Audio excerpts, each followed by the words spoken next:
Hi, I'm Jaimine. I'm back. In today's agenda, I'm going to deconstruct the propaganda and to find out that how many people are aware about the leftist thinkers and the libertarians. And I want to let you know that how far the government has successfully, indoctrinated our own people. So let's figure it out in today's session.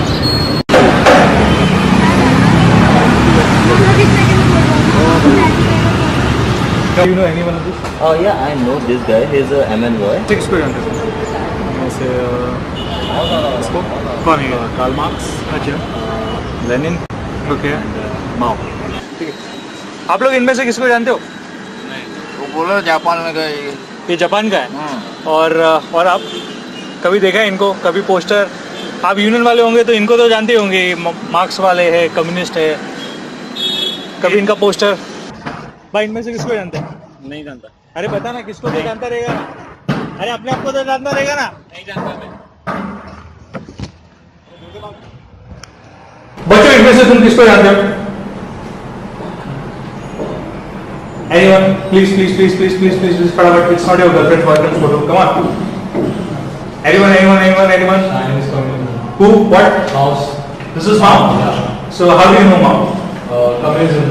Like what basically is that? Start communism in China. Acha. Anything else you want to speak? Do you think it's a good idea? I guess.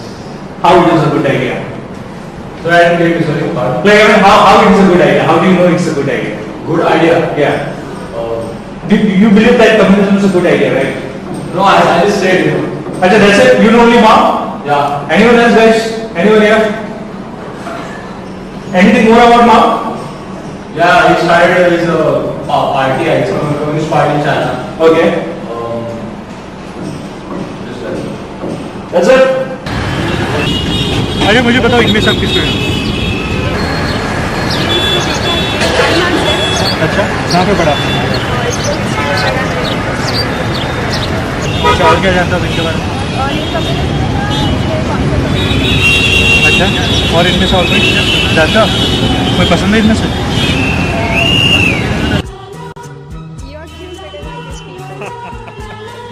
Thank you for this, but इनमें से फिर भी आप कभी सुने हो इनके बारे में?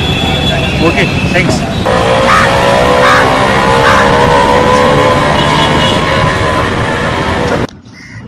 अब बता तू इसमें से किनको क्या जानता है? ये कार्ल मार्क्स है ना? अच्छा, और ये लेनिन है। अच्छा, और इनको? ये कौन है? ये जानता ही नहीं तू? नहीं। इनके बारे में कभी सुना ही नहीं? नहीं। टेक्स्ट बुक्स के में? टेक्स्ट बुक्स में इनको देखा है, और ये भी अलग रही है। कौन है ये डिक्टेटर है ना ये? हाँ, कहाँ के मतलब? एशियन है। अच्छा, एशियन है। गर्लफ्रेंड ने बताया क्या कौन किधर गया? चलो इनके बारे में बताना। हाँ? इनके बारे में बताना। किसके बारे में कभी सुना है तूने कुछ? नहीं, पढ़ा है लेकिन इतना जानता तो नहीं हूँ मैं। किसके बारे में पढ़ा है? ये इसके बारे में। कौन है ये? हिस्ट्री में पढ़ा था लेकिन अभी नाम याद नहीं है मुझे। क्या याद है? सलमान खान की पहली गर्लफ्रेंड? नहीं। फिर तो जानती हो?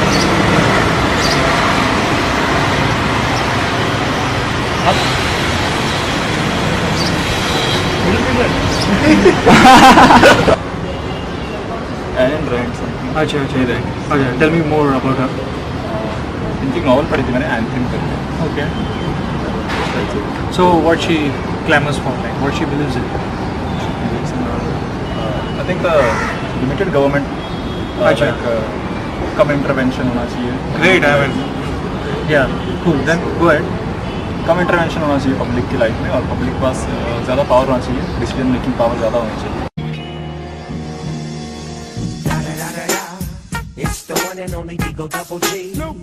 Finally, I got a sane person to talk with.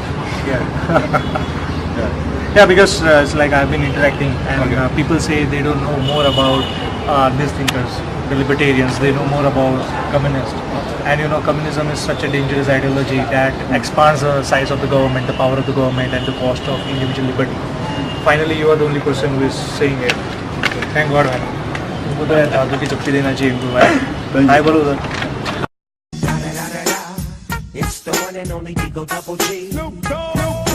My fellow sheep, election season is upon us. Are you one of the 12% of Americans who still approves of our government? Then we need your help to force the other 88% into compliance. Our democracy depends on it.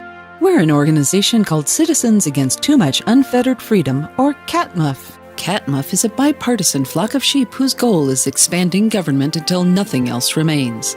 Because the government is here to help you. How can you help CATMUF help you? By only voting for candidates dedicated to expanding government. It's easy. You don't need to study the issues. No matter what a politician says when running for office, they're all dedicated to expanding government. And make sure you tell all your friends and family to vote for more government.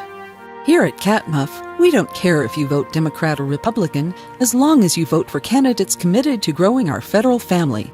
CATMUF, because folks just aren't smart enough to handle real freedom.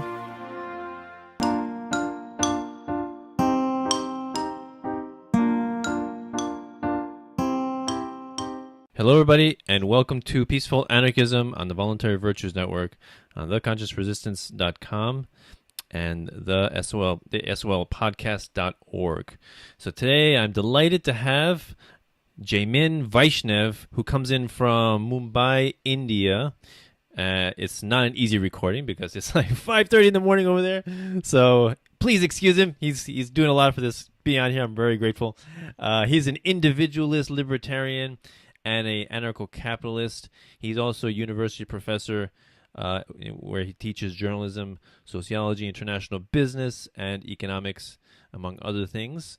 And you can find him on Facebook, Jaimine Vaishnav on Facebook, and then his YouTube channel is called Jaimine Triggered. We'll put the link in the comment in the description below.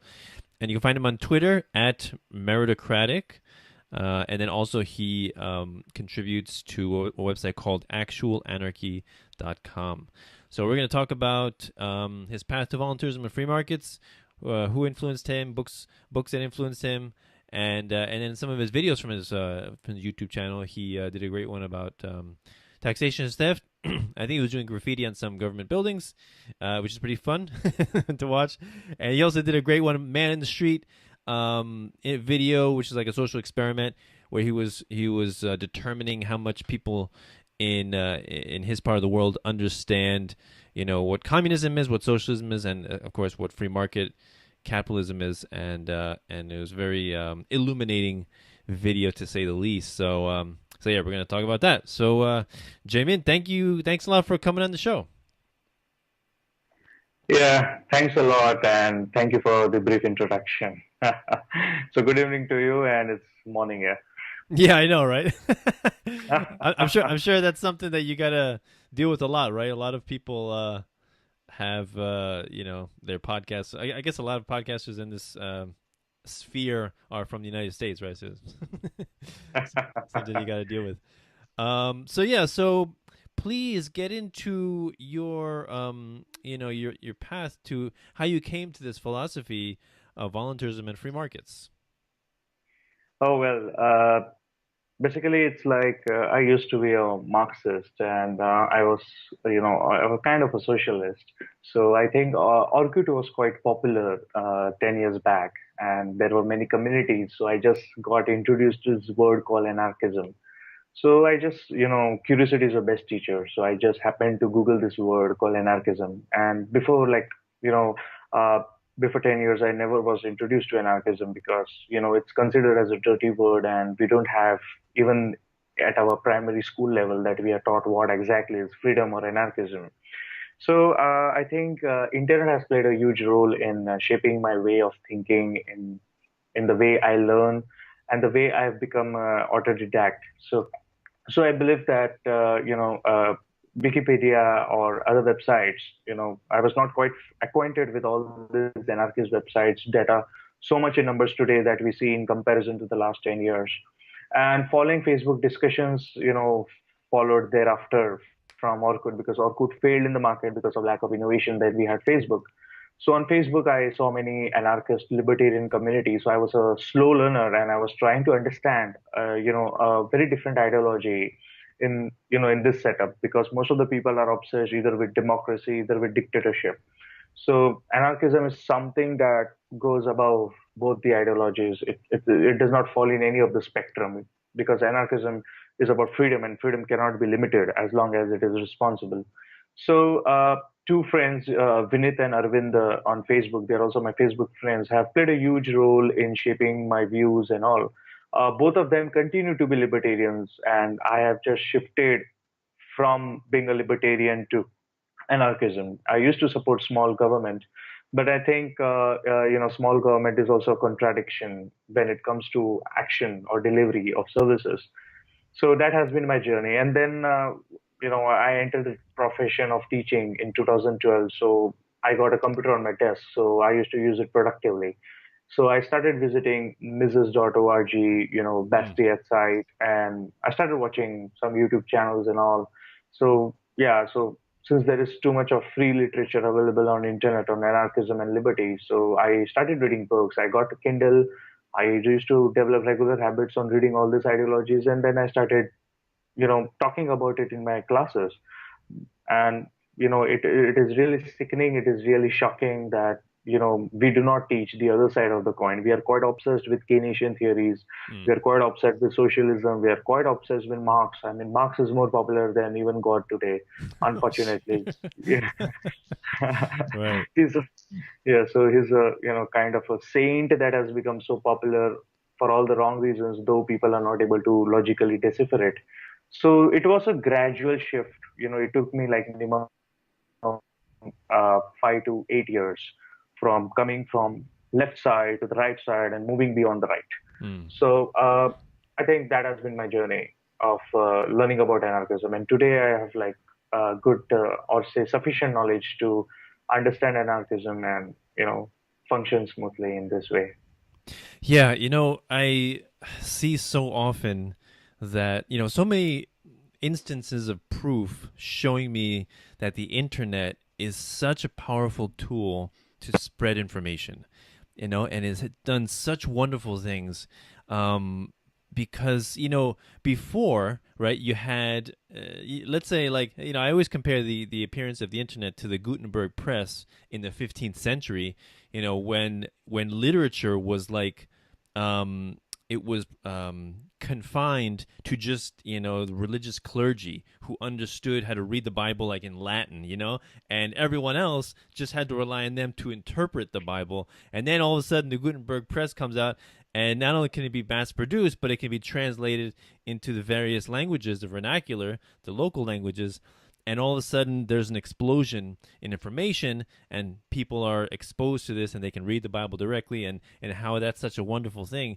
And to me, the same thing, it's analogous to the internet, and in that it provides people with easy access to information, and that can only be a good thing, like what you were talking about, all these free websites, Mises.org, YouTube, Wikipedia, and yeah. So to me, it's just like, it's a wonderful thing, and it's phasing out. Talking about university, I think universities and colleges are for the most part defunct institutions, like on their way out. It's like when so many things, when so many skills and so much knowledge can be acquired online for free when you know the right places to go. Like why would people pay hundreds of thousands of dollars to go to an institution? It just doesn't make sense anymore. It's like a dinosaur. Basically, people just pursue education as a sign of formality. I mean, there is no knowledge, there is only information. So due to this, we are not able to develop thinkers. So when I look at students, I just don't look at them as a skilled robots. I have a very different perspectives towards my students, and the education play a huge role. And it's this kind of a pressure that builds on your cognition, it builds on your personality, that automatically you start learning, and learning has to be continuous and evolving. It cannot be just like communist where you're just stuck at a particular school of thought. I think a lot can be done through education as long as it is peaceful. Yeah, and the other thing that you mentioned to me was that you consider yourself an autodidact, and I think a lot of people who come to voluntarism and free markets and understand it, you have to be an autodidact. You have to be thirsty and hungry for this knowledge, and you have to just want to consume as much as possible, because there's so much information out there to consume, and it's so it's confusing, especially for people like, you said you came from the left, right?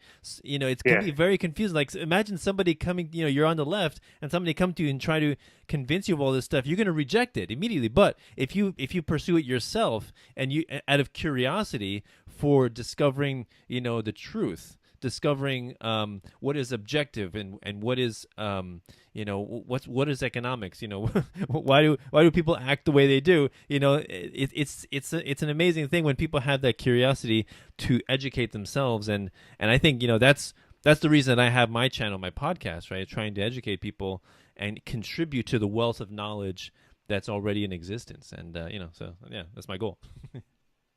And people generally have this popular belief that anything that is mainstream is always moral, is always logical, but that is not always the case. Right.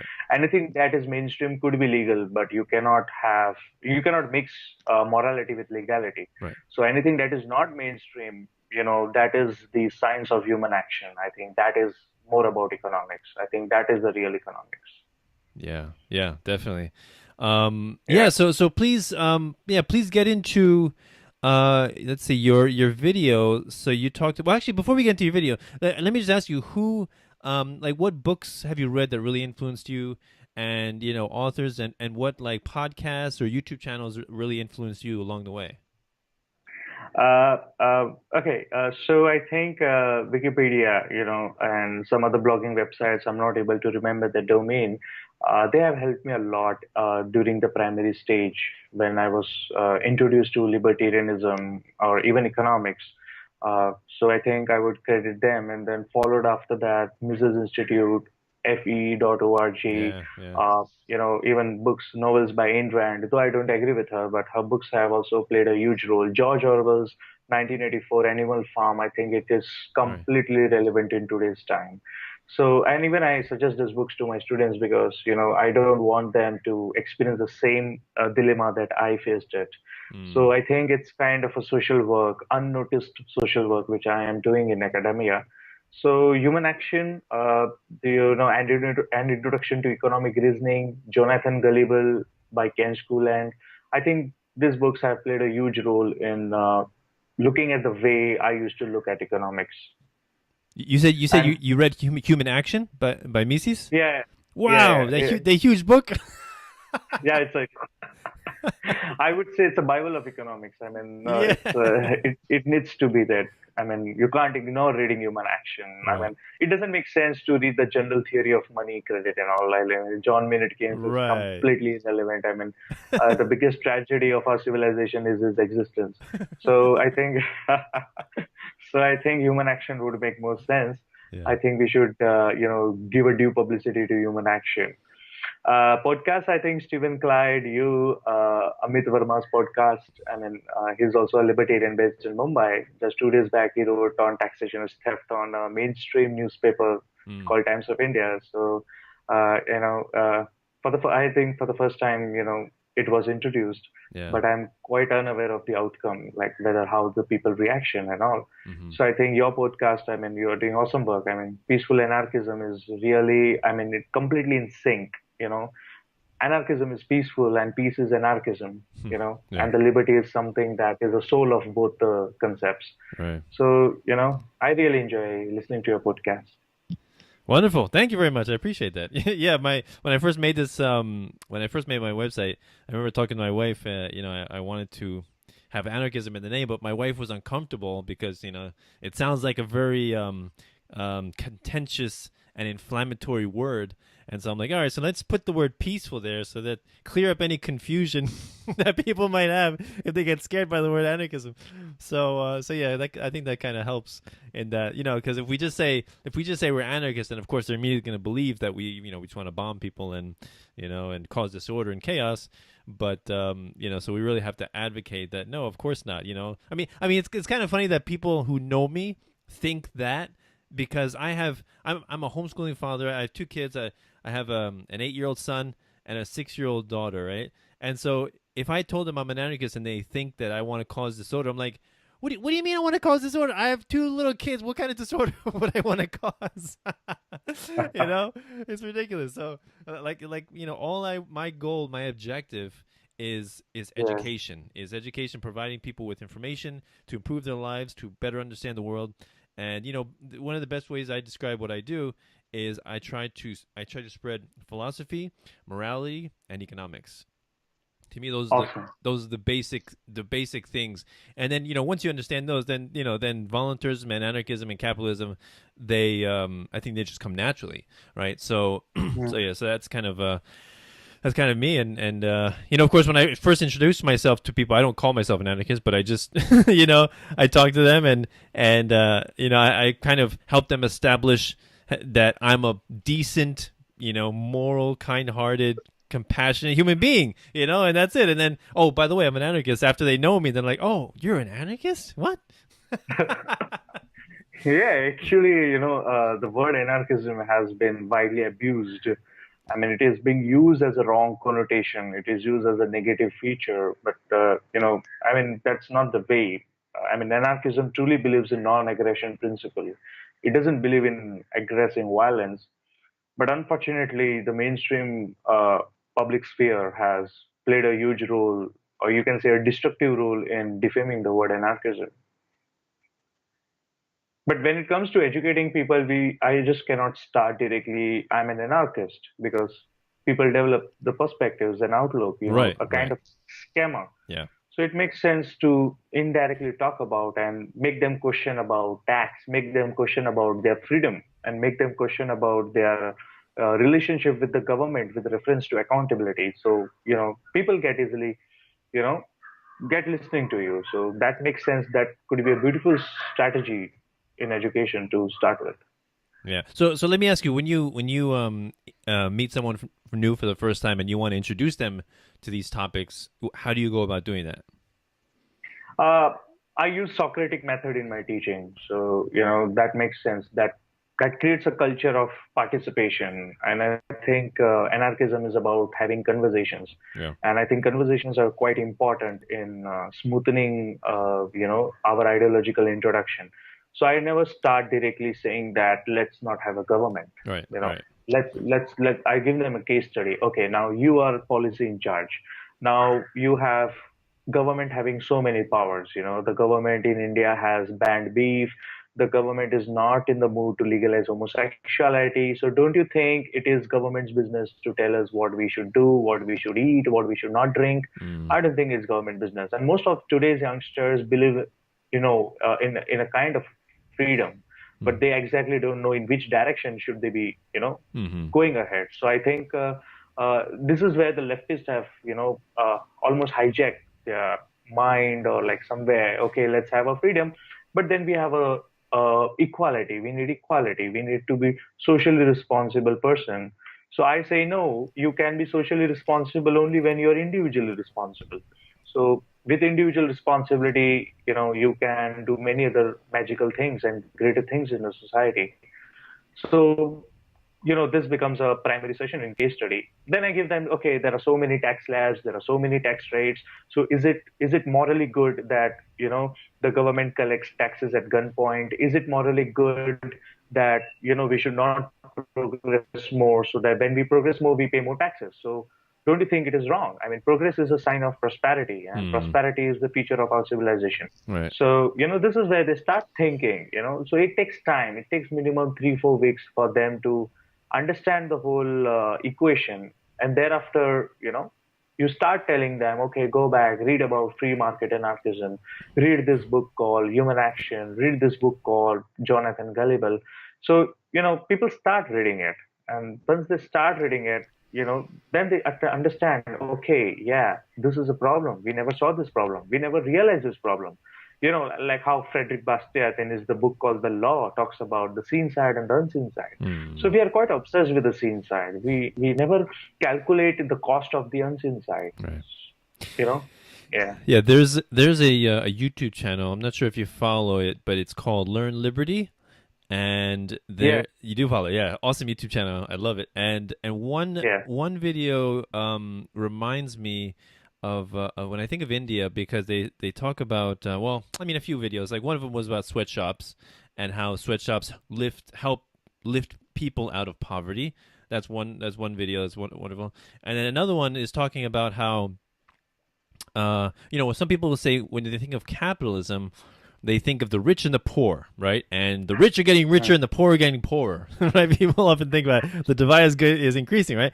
Whereas what really has happened as a result of technological innovation and prosperity and innovation is that the rich have gotten richer. We have gotten many more luxuries in our lives, but proportionally speaking, the poor have also gotten richer, and probably more so. A rich person, let's say, I don't know, 100 years ago, or maybe let's say 50 years ago, they could have a nice car, right? And then today they can have maybe a nicer car, right? But they still have a car. Whereas the poor, 50 years ago, most people did not have cars, and now, things are getting cheaper and cheaper and cheaper, right? As people, we're getting more productive and more efficient with with the way we produce these goods, and so more and more people are having access to basic luxuries like cars, like air conditioning, like clothes and shoes, just basic stuff, that most people take for granted, and those are the kind of things that has helped to lift the poor out of poverty and to provide them with material comforts that for most of human history, people have not had. So that's what I think when I think of India, is that they're one of the countries that has been helped the most by capitalism. What's your perspective on that?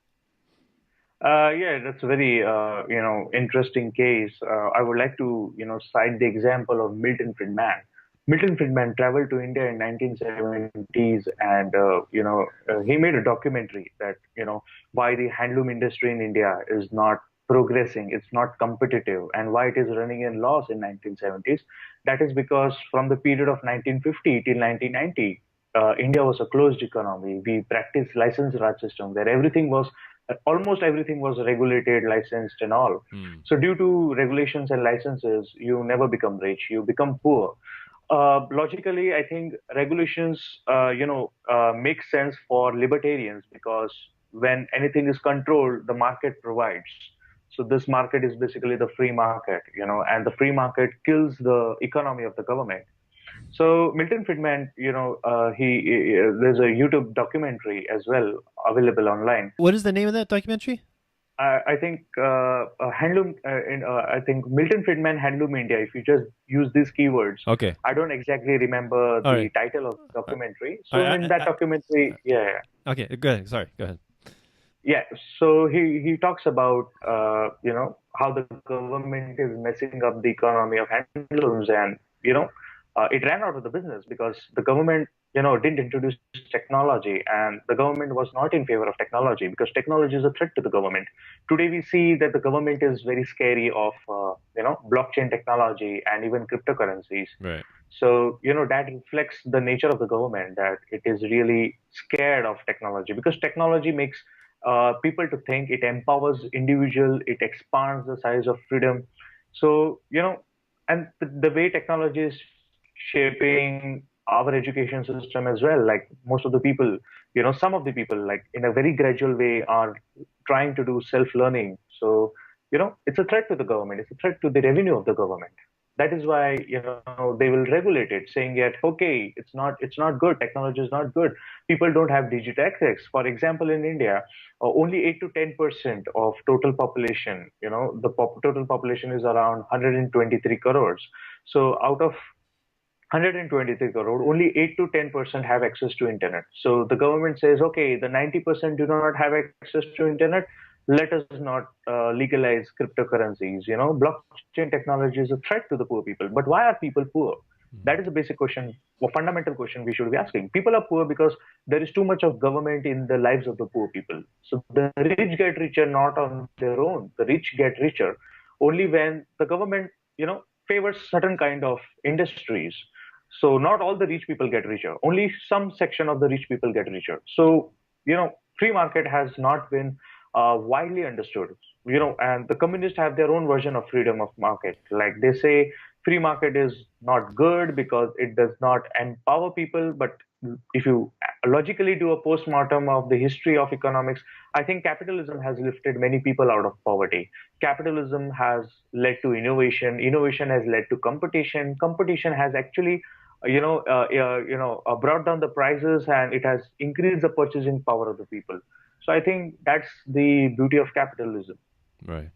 Yeah, yeah. There's a meme that that reminds you of that, which is like, it says, you see a city, lit up at night with all these different lights, and it says capitalism, the system that has funded every other ism in history.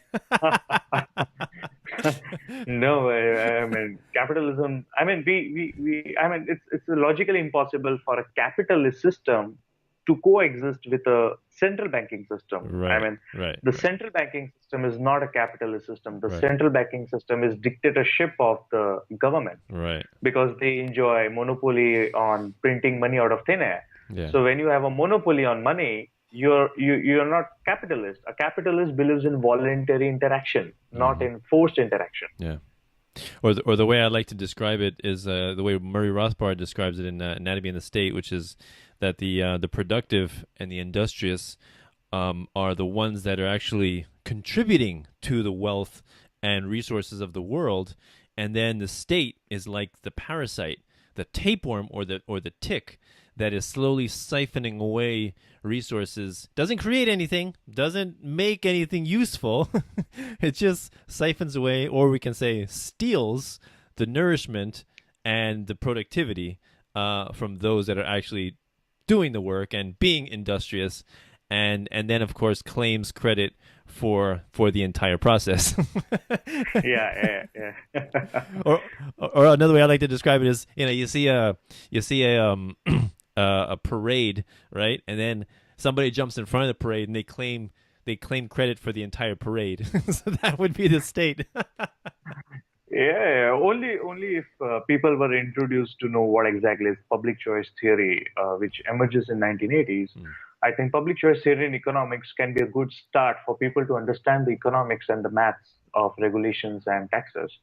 We don't have public choice theory in syllabus, but if the market is regulated, then there is a faculty like me who would introduced about what is public choice theory, what is libertarianism, because every student or every learner should know all the sides of the coin, not just one side of the coin and make a fixed opinion. Okay, this is true, this is the reality. I think it's unfair. It's unfair to our civilization, and it's completely illogical. Yeah.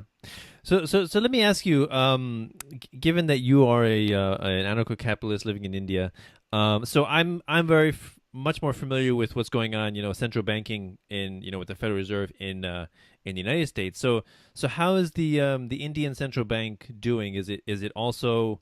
I mean, I assume most central banks around the world are just creating money, massive amounts of currency out of thin air. And so I assume India is on the same path of destroying its currency, right? The rupee is like, what is it, like, I don't know, a couple of hundred rupees or something. Oh no, maybe is it up to 100 rupees per dollar? What's the exchange rate now?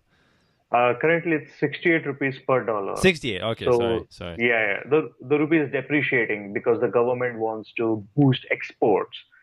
So, I mean, you don't have a proper manufacturing policy. Our Right. exports are quite lesser compared to imports. And, Right. there is a general misconception that imports are always bad, Right. exports are good.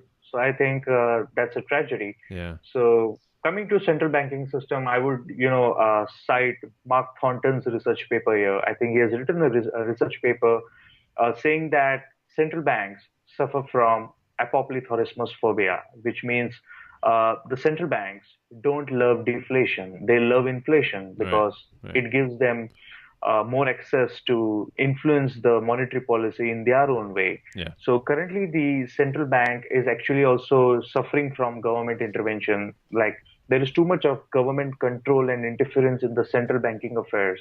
So, they have created recently a monetary policy committee having like 5 to 6 people who will take a decision before influencing monetary policy. It is so sad to see that just 5 to 6 people decide almost the monetary policy of India. So the monetary policy of India seems to be quite hawkish. They say they want to fight inflation, but they are fighting the price inflation. They are not fighting the money supply inflation.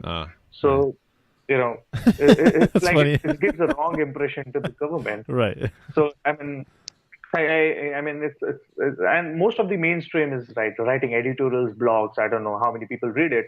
They write on price inflation, so the government should interfere. The should is a very dangerous word in this banking system. The government should do this. The government should do that. Right. And once the government does it, then they are like, government should not do this. Government should not do this. So what basically you're looking for? I mean, it's completely. It's like a system of intellectual masturbation, where they just satisfy their egoistic arrogance. Yeah.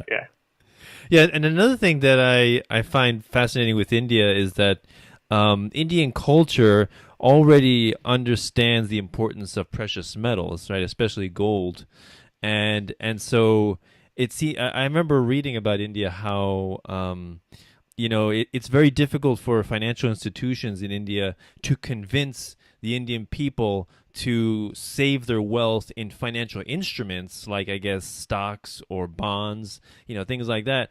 And most Indian people prefer to save their wealth in precious metals like gold, and also I remember reading how let me know if this is true now, but I remember reading how they were cracking down on imports of precious metals of gold, and so people were trying to smuggle in gold, and there was a lot of cases of people they found huge duffel bags full of gold bars and gold coins because people just try to smuggle it in as much as they can. Is this still the case now? I think it's not so popular as you're talking about. I think there have been few incidents in this regard. Yeah. Coming to the point on culture, I think Indian culture is quite, multilingual. It's like there is no one uniform culture. Right. In India, with every 1 mile or 5 miles, you'll see change in food, change in taste of the water, change in the culture. Good point. So it's a land of many religions. It's a land of many cultures. Right. So and in all these cultures, the common feature is that gold is not just used as a commodity or as an investment.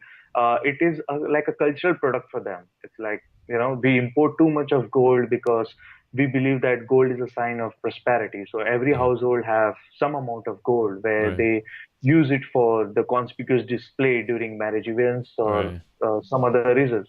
So we don't invest in gold. We don't use it as a medium of exchange. It's even illegal to use it as a medium of exchange because it would almost lead to barter exchanges. So we use it as as a sign of prosperity, as a sign of your social status.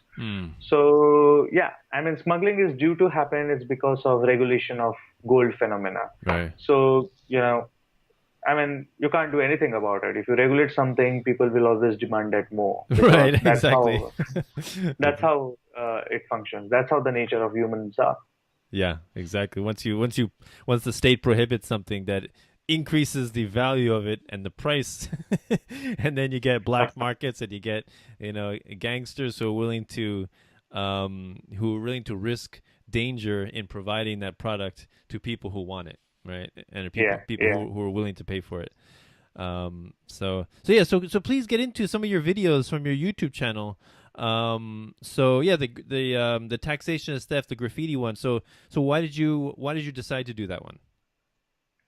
I think inspired from Ron Paul, taxation is theft. I think there is no market for taxation is theft kind of movement in India. I think, it needs to be introduced. I mean, most of the people are pissed at taxes. We pay taxes on each and everything. I mean, we even pay inheritance tax on our deathbed. Yeah. I mean, it's a shame that, we have more taxes than friends in our life. So, for each and everything. Right. So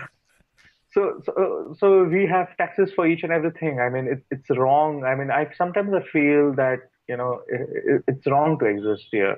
I mean, we pay so many taxes. Even if I were to suicide, the government will say, okay, pay the suicidal tax because we need revenue. What about poor people? I mean, right.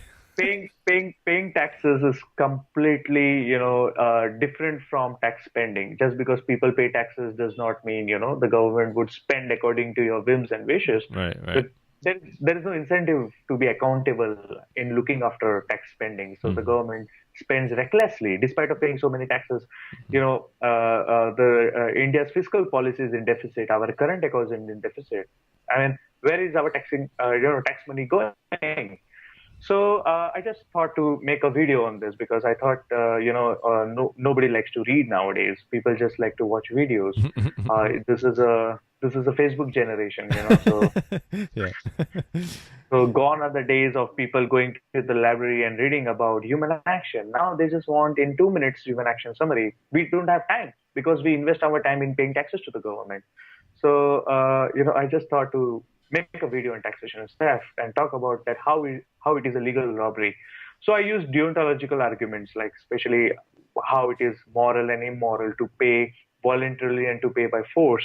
So it's just a 3.5-minute video, and I think as of now I have 5,000 views on YouTube and 30,000 views on Facebook. So overall 35,000 views. Okay, fine. Out of 35,000 views, even if 10 people make up their mind, okay, yeah, taxation is theft, I think I've done my business.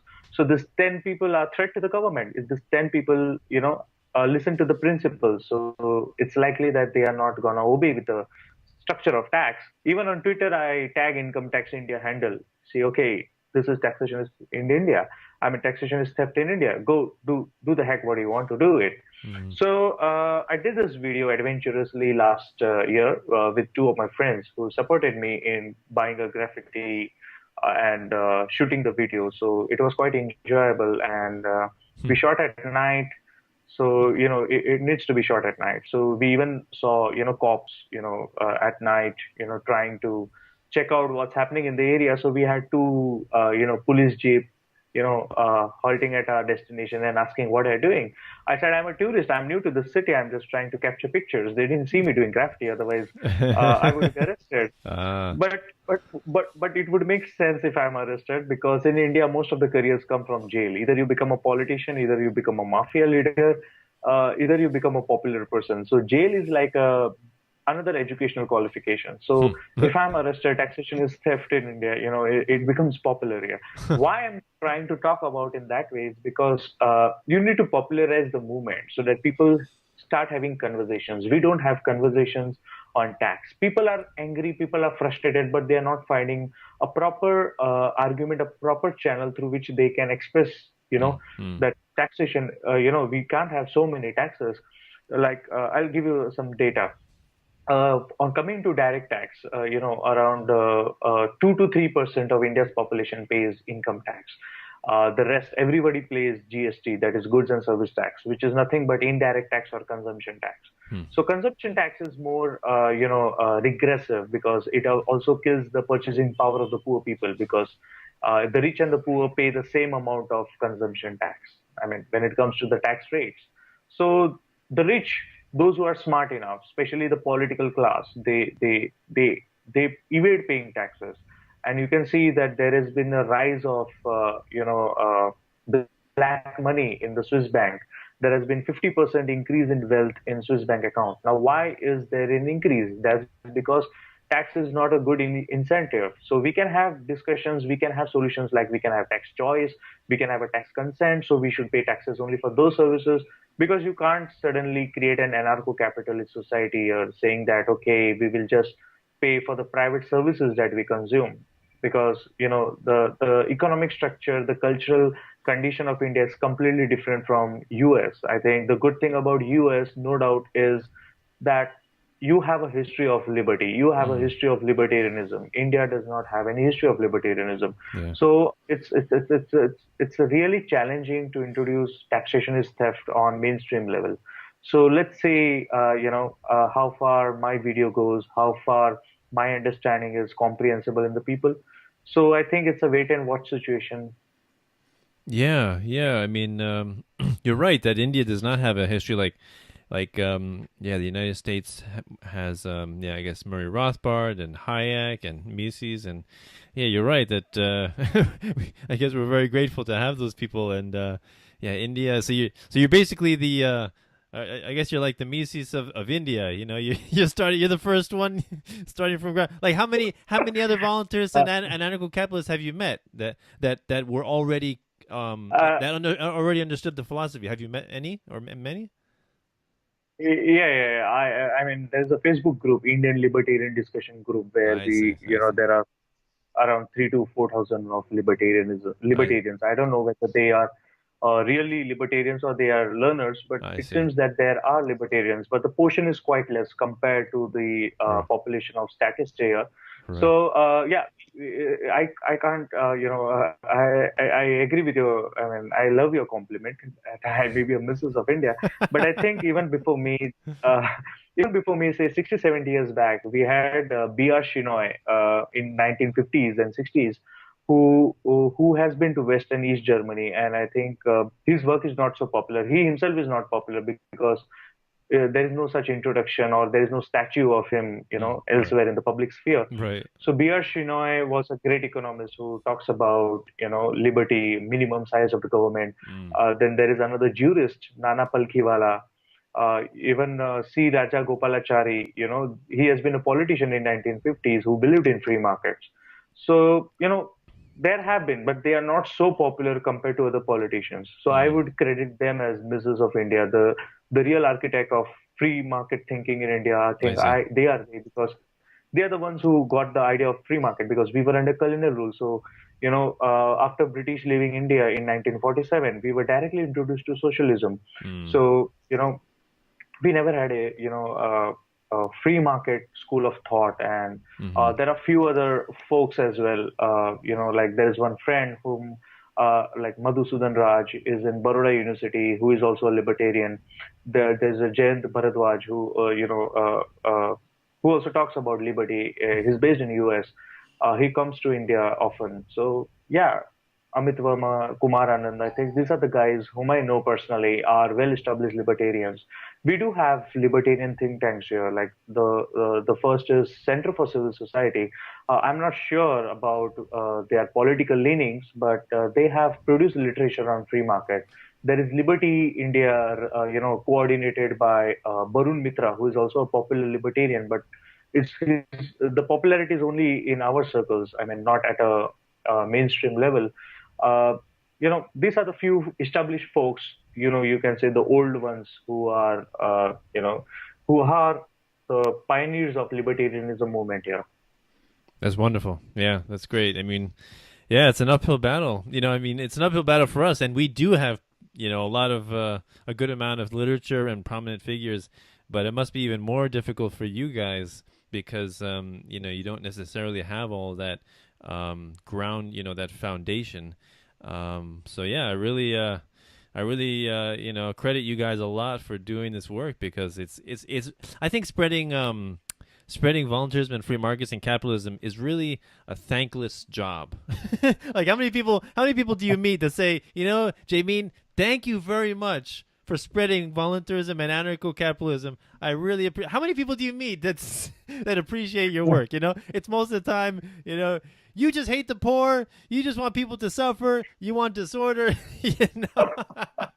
Like what kind of person wants to do that? I mean, it almost seems like we're like, what do you call that? What is that? Masochists, right? We enjoy pain on ourselves. Right? Does it seem like that? Selfishness is evil, greedy, you are greedy, you are evil, you'll burn in hell. Right, like who wants to do this work? And most of us don't even get paid for doing this work. So on top of all that criticism, you don't even get paid for it. So I just want to say thank you very much for doing this. You're doing wonderful work, and we don't get to hear enough praise for what we do, and I think it takes a special type of character, a strength of character. Integrity, dignity in oneself, right? Confidence in the things that you believe in your principles, to continue every day to talk about this and try to spread it that much farther.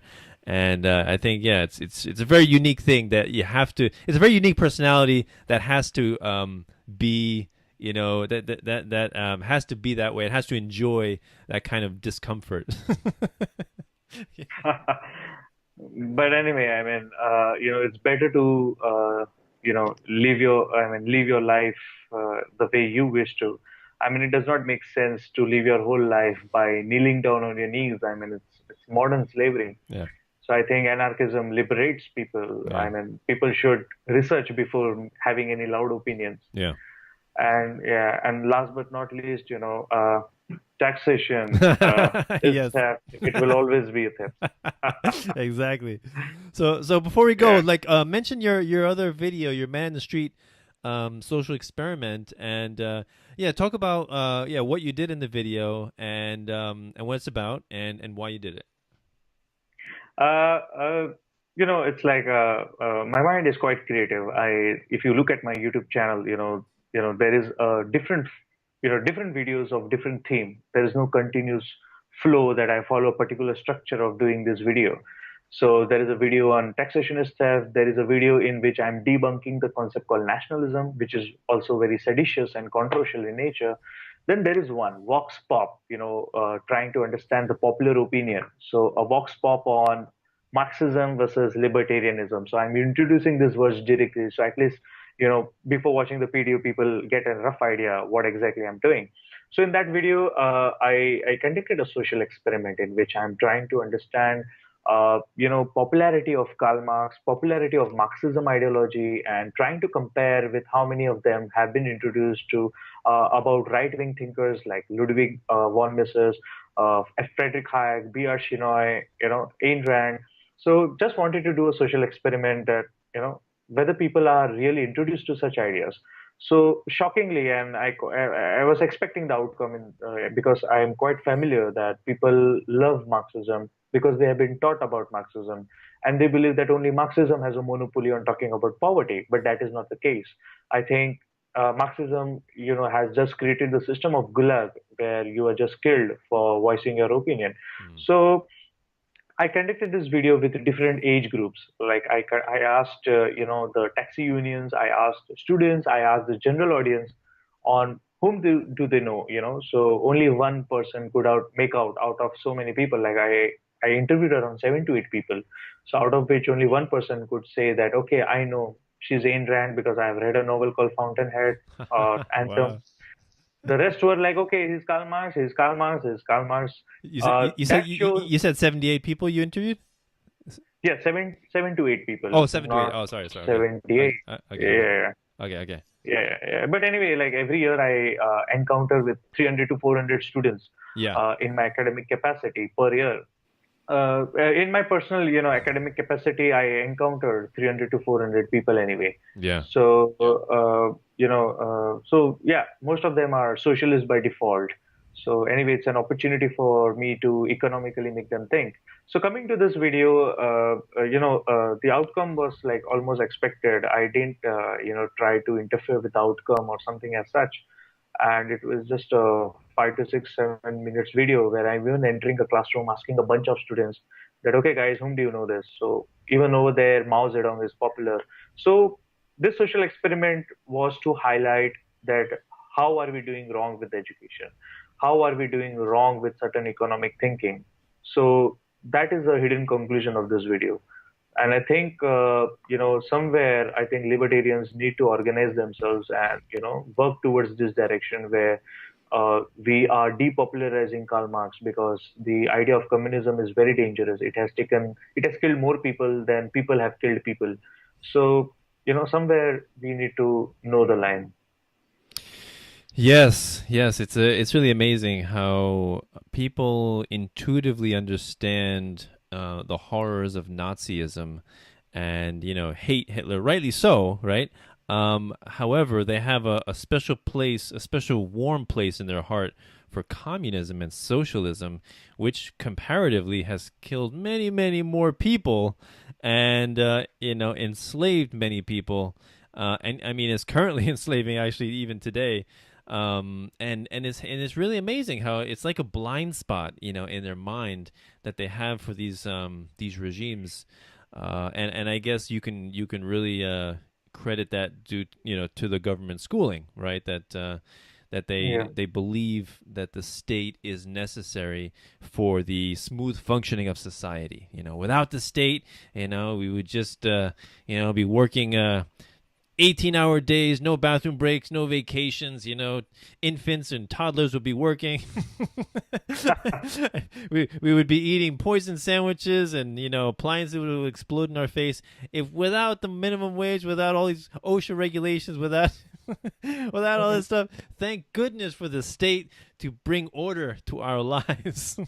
like this is really how people think, right? And so it's a very difficult task to convince people otherwise, because they're so emotionally wrapped up in it. All their lives, their parents and then teachers, right, have been saying this over and over and over again.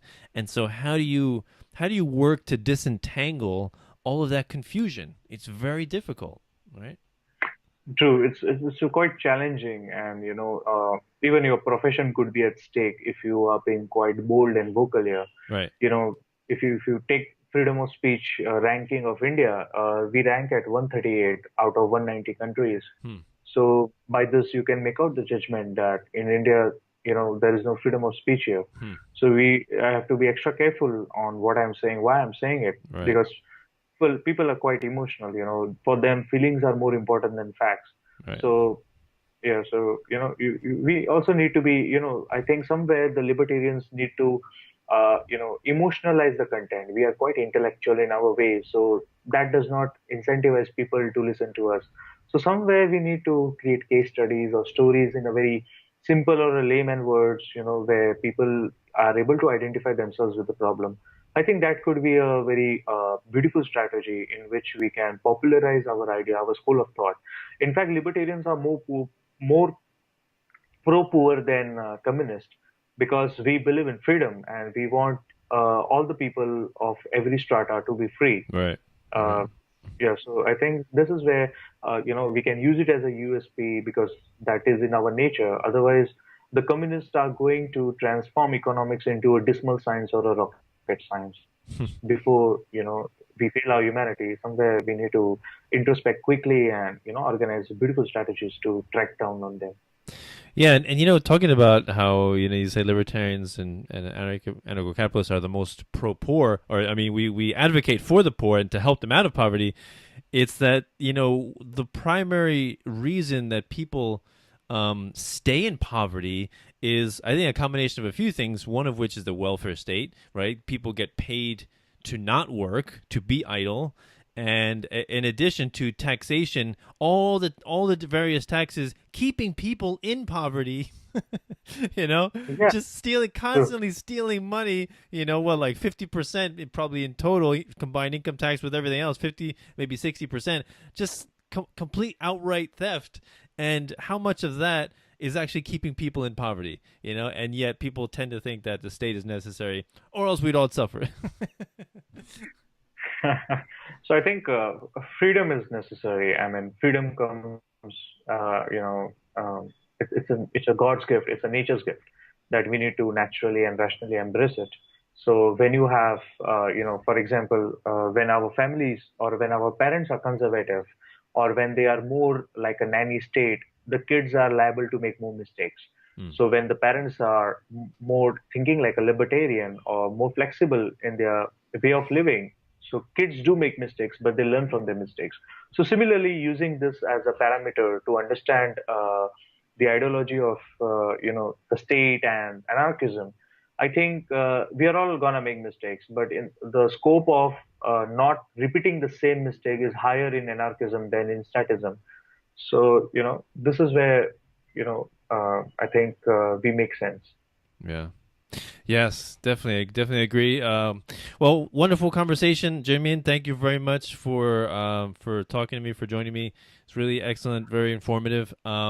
So before we go, just can you please reiterate your ways that people can contact you if they want to follow you and your work? Yeah, I think if you want to follow satire, follow me on Facebook. If you want to have decent conversations, follow me on Twitter. stay subscribed to my YouTube because there is more seditious and blasphemous videos coming in. Wonderful. Great. And one thing I ask of all my guests before we go, I'm sure you know this, that if you watch some of my other videos, what is your favorite quote of all time? I think I would cite the George Orwell, who was actually a socialist, but somewhere I think his leanings were towards libertarian. Right. So his quote could literally help his own followers, socialist followers, to relearn or introspect their policies. The quote would be, "All animals are equal, but some are more equal than others." Yeah. Animal Farm. I think it's required. Yeah. You know what's strange? I think it's Animal Farm or 1984. I forget which, or maybe both, is required reading in government school, which is very ironic. True. I mean, the communist and the socialist should relearn George Orwell because Right. they say George Orwell was a socialist. How can you quote him? Yeah. I mean, come on. I mean, you don't have a monopoly on George Orwell. George Orwell, he indirectly hinted at his own ideological commitment. Yeah. So, yeah, I think looking at such quotes and looking at the way he has written books on Animal Farm in 1984, I think he was a kind of a individualist who believed in freedom. Anyway. Yeah, I definitely. I also think so, as well. And Aldous Huxley, Brave New World, also along a similar vein, as George Orwell too. Very forward-thinking authors. So, yeah, wonderful conversation, Jaimine. Thank you very much for joining me. I really appreciate it. So please, everyone, check him out on Facebook, on YouTube, on Twitter.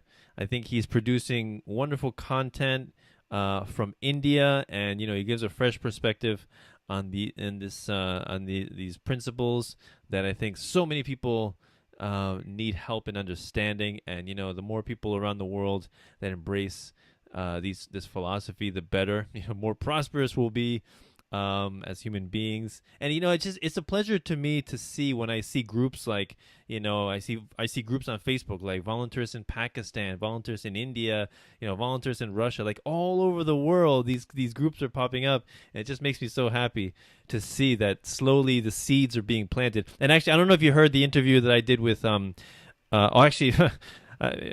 think it's translated. It's from Nelson Chartrand. He's an anarcho-capitalist from Cuba, from communist Cuba. That was an amazing interview. That's very nice. Say again? Yeah, that's great, interesting. I need to check them out. And our brothers in US need not feel alone. I mean, the seeds of voluntarism and libertarianism is gradually spreading across the countries. So libertarianism is just not in US. It's gradually it's an infancy stage in Asia and Africa.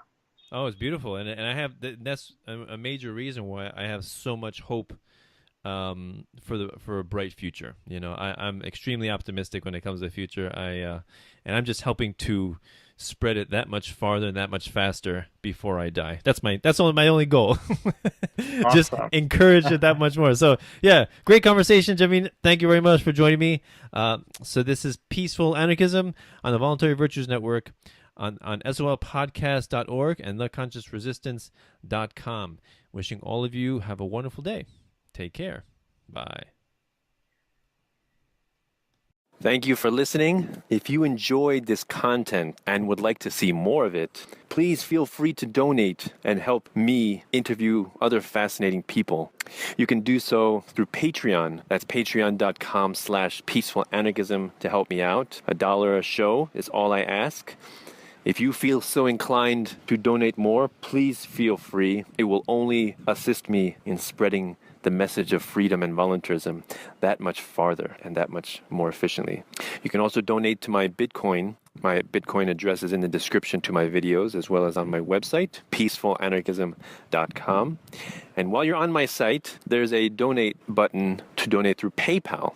If you prefer to donate through PayPal, you can do so with that. But Patreon is a little bit easier for content creators, as you can set up a recurring donation if you so desire. Also, while you're on my website, peacefulanarchism.com, please feel free to sign up, enter your email address, sign up for my newsletter, and you'll receive updates every time I post something, a video or an interview. I do not send out any spam. Or you can also follow me on Facebook under facebook.com/peacefulanarchism or facebook.com/Danilo Cuellar 3, I believe. Danilo Cuellar 3. So either one of those methods, if you are able to donate, I would be most appreciative. Thank you very much for listening. I hope you have a magnificent day. Cell 411 is a free app for Android and iOS that replaces government-controlled 911. Cell 411 allows you to preset a group of friends or private organizations to show up in any emergency. Cell 411 is a nightmare for the state because it proves their so-called services aren't needed. Cell 411 has had thousands of installs, and of course it's covered by the BIPCOT no government license. Cell 411 because your friends won't shoot you when you're in trouble. Without the government, who would build the emergency services? You and Cell 411. Get it today at getcell411.com. That's getcell411.com.